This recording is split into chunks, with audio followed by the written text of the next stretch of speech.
ni intamba myihe ubona muri Team Shant Queen? So muri Team Shant Queen ni gute aba ubona ko kenshi usanga umuntu wa mudanse aha mu Burundi bakimubura nk'umuvuyo?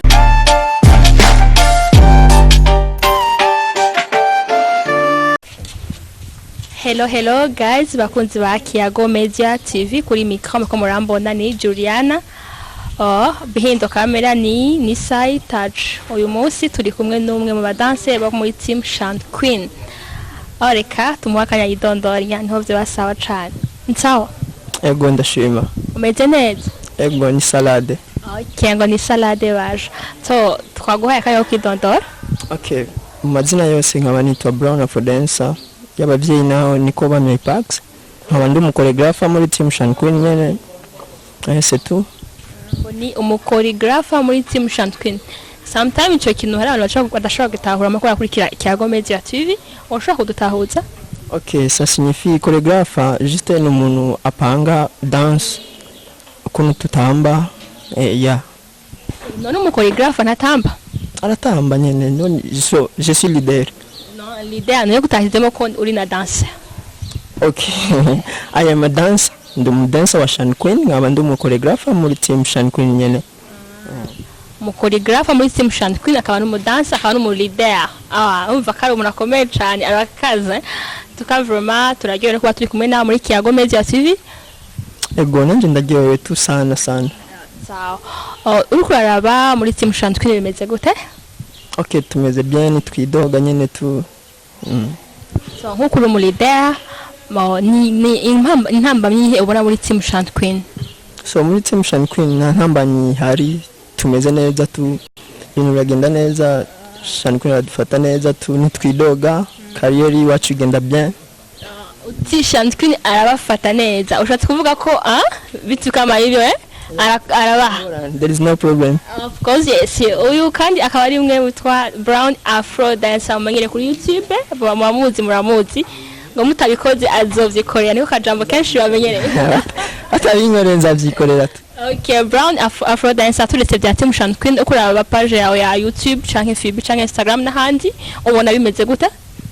So bihagaze neza tu, naho aho nifuza ko noshika ntarashika nyene, aho nshatse kuvuga mu ba sabona mu ba subscribers sikirenga metu, aho ndiko ndaja ni heza nyene me nuko gusano guma mbwira abantu baje kuri konte yiwanje kuri channel ya YouTube bagire subscribe. Ndi Murundi nyene, umutangi w'Umurundi, banshigikire nyene tu. Tawa igeri jambo kurabwira bamwe bamukurikirana canke bamwe mu Barundi ngahi wacu no Murundi w'iwacu umutanzi umudancer me Brown tukiri ngaho nyene. Ni gute aba ubona ko kenshi usanga umuntu wa mudancer aha mu Burundi bakimubura nk'umuvuyo? Ubajije ikibazo cyiza sana. Okay, ingorane dufise mu Burundi niyo. So barashobora kubona uri umutangi ugasanga ufite impano kandi nta mugudakiza kiretse uwo kuroga. Abantu nkatwe urashobora kwipresenta ku muntu ngo je ndi umutangi ya dancer hama bagaca gufata nk'umuvayo nyene me orke atari byo. Juste bazi baraduha agaciro mani. Bazi baraduha agaciro. Brown Afrodancer arasaba ko abarundi kazi mwoza muri agaciro umuziki ndundi cyane abadancer malgré que mubona kumenga abadancer n'abavuyo n'abantu badashobora bakora, avuga ko ngo ni umwuga. Uretse ivyo ni igiki wosaba leta kamwe nk'umudancer? Ikintu cyambere wanza leta yomenya ko twese tuko turakorera igihugu, siko ndashobora guteza igihugu cy'iwanje ndabicishije muri dance, kubera ndashobora guposta video ashira idrapo y'u Burundi nka postinga u Burundi, kurumva abajya abantu bari hanze barashobora kubona tag na postinze nashize muri caption nashize u Burundi bakabumenya naho batarabumenya nyene. Twese hamwe ni abadanse ngo bari mu bagize batuma u Burundi igihugu cacu kigera mu makungu mu bintu bitandukanye. So uriko aba none aba followers ama like ama comments kuri page zawe za Brown Afrodancer ubona so hari cyo babwira abakunzi bawe basanzwe bakurikirana? Okay, abakunzi biwanje sa ikintu cyambere kwanza reka ndabashimire kwanza abakunzi biwanje bankurikirana jewe, ama comments ama like kuri konte zanje zose ntakubesha ewana baranyitaho sana. nk'ubu pour le moment hariho post avayo kuza ngaho hariho post nashize ko kuri konti yanje ya page YouTube oya page YouTube ndaza gushira ko oya Instagram ya nashize ko post muri 2 minutes hari abantu bashika kuri 90 muri 2 minutes bariko baraza kushira ama like comment nkumva ko turiko tugera ku yindi ntambwe nyene.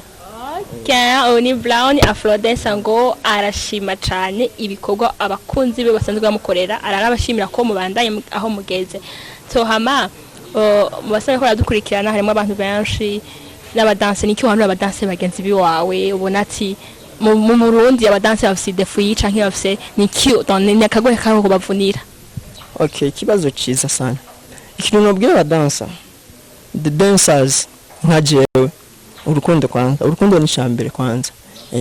Twese tuje hamwe dukundanye tugasupportingana twenyene kwanza. Pardon, ukiringaho nyecyo gusupportingana. Eske wewe ndi mudansi yaguhaye link yo urashobora kuri page yawe, link cyangwa status cyangwa banki tukiye cyo gushigikirana nyene ko ari kusanga abantu benshi bashaka ibintu byo wawe post cyangwa ubi partage ku muntu gasanga bya muntu arashaka ko umufasha gukora shares mais eske wewe muraguhaye link cyangwa guhaye ikindi kintu uragikora bamwereke ko ufite urukundo hantwe yiwanyu ku badanse gusa basi mais arashobora kukima kuma link mais it depends bashobora kuma link ugasanga pour le moment hariyo post yanje nshasha nifuza ko woza ko abantu benshi bakayira bari benshi meshize ko niyo link yiwe umva ko mba chanze ibintu byose ariko uhora udishira kuza abandi muno musi hariyo link nashize kuri status yanje y'umudansa yakoze igikorwa gishasha nyene na musupportinze nyene. Sawa turaca abantu bavuze ngo urukundo gushikirana ibintu nk'ivyo hamani ibindi bihanura abadanse bagenzi biwawe.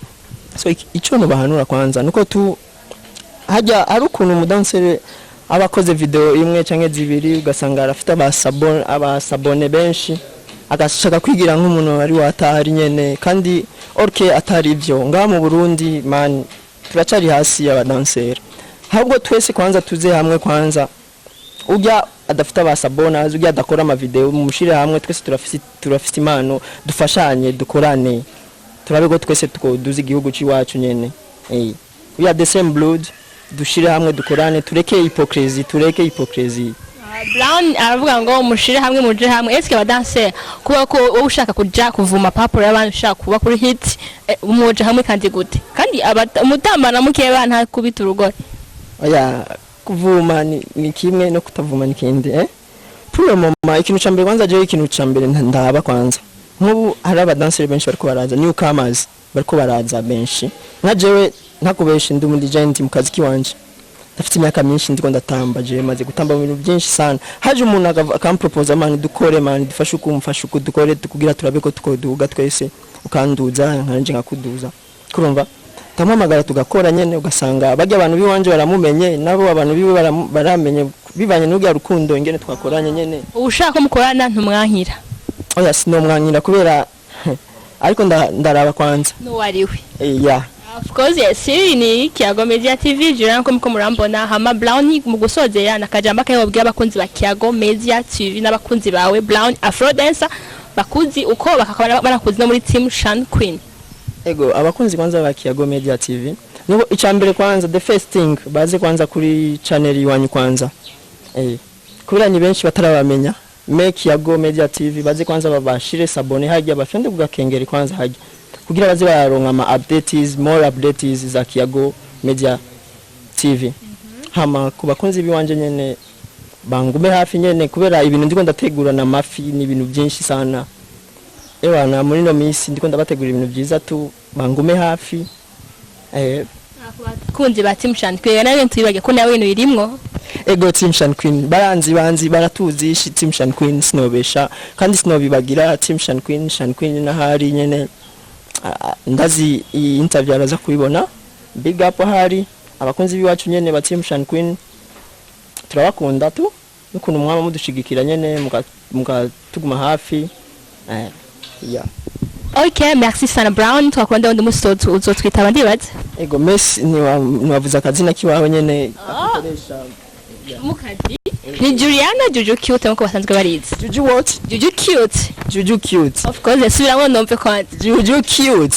Ngo ndi cute man ndaba neza. Bakunzi ba Kiago Media TV turi nitwo kubagira kubabwira like, share, comment na subscribe turabakunda cyane. Yeah. Nuko nyene. Bye.